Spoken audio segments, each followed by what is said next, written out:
එවර LPL තරගාවලිය ආරම්භ වුණා විතරයි ක්‍රිකට් ලෝලේ අපිට ඉතාමත් කනගාටුදායක පුවතක් තමයි වාර්තා වුණේ. අද වීඩියෝ එකේ මාතෘකාව කුසල් මෙන්ඩිස්. කුසල් මෙන්ඩිස් කියන්නේ මොන වගේ පිතිකරුවෙක්ද කියලා මම අමුතුවෙන් ඔයාලට කියන්න ඕනි නැහැ. පසුගිය පාකිස්තානු ලීග් තරගාවලියේ අංක 1 පිතිකරුවා ඌයේ කුසල් මෙන්ඩිස්. ඒ වගේම හොඳම කඩළු රකින්නට හිමි සම්මානයද ඔහුට හිමි වුණා. එතෙක් මෙතෙක් පැවති පාකිස්තානු ලීග්ගේ සුපිරිම වාර්තා රසක් බිහි කරලා තමයි කුසල් මෙන්ඩිස් දිව ඉනට පැමිණියේ.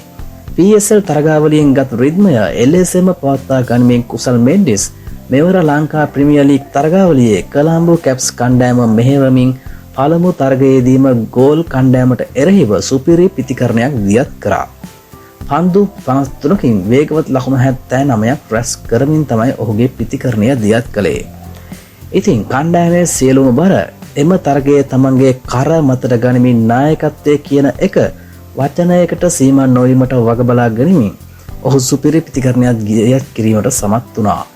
තරගයේ ජය ගැනීමට නොහැකි වුවත් ඔහුගේ තනි ඉනිමේ සටන් කාමීත්වය අපි අගය කළ යුතුමයි. එය එසේ වෙද්දී කැන්ඩි කණ්ඩායමට එරෙහිව පැවති දෙවන තරගයේදී කුසල් මෙන්ඩිස් ආබාධයකට ලක් වෙනවා. ඒ ඉතා අවාසනාවන්ත ලෙස කැන්ඩි කණ්ඩායමට එරෙහි තරගයේදී ඔහුට මුහුණ දීමට හැකියාව ලැබුණේ පන්දු 4කට පමණයි. ඒ හැම්ස්ට්‍රින් නම් කලවා ප්‍රදේශයේ ඇති වූ ආබාධයක් නිසාවෙන්. ඉතින් මදකට පිටියෙන් ඉවත් වූ කුසල් මෙන්ඩිස්ට ප්‍රතිකාර කළ වෛද්‍යවරුන් පැවසුවේ ඔහුගේ ආබාධය සුව අතට හැරෙන තුරු ක්‍රීඩා කිරීමට නොහැකි වන බවයි. මේ ඔහුට ඇති වූ හැම්ස්ට්‍රින් ආබාධය නිසාවෙන් පැතුම් නිස්සංගට වූවාසේම ඔහුටද මෙවර LPL තරගාවලියේ ඉතිරි තරග සියල්ල අහිමි වෙනවා ඇති. කණ්ඩායමේ නායකයා වගේම සුපිරිම පිතිකරුවා වූ කුසල් මෙන්ඩිස්ගේ මේ ආබාධය නිසාවෙන් කොලම්බෝ කැප්ස් කණ්ඩායම දැඩි අර්බුදයකට මුහුණ පා තිබෙනවා. තවමත් ඔහු සඳහා කිසිම ආදේශකයෙකුත් නම් කරලා නැහැ. කෙසේ වෙතත් වෛද්‍යවරුන් පවසන විදියට කුසල් මෙන්ඩිස් ඉදිරියේදී පැවැත්වීමට නියමිත ඉන්දු ශ්‍රී ලංකා තරගාවලිය සඳහා ඔහුට විවේක ගන්වා ගැනීමට සිදු වෙනවා ඇති.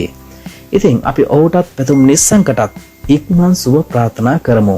වීඩියෝ එකට ලයික් එකක් වගේම අපිව සබ්ස්ක්‍රයිබ් කරන්න අමතක කරන්න එපා.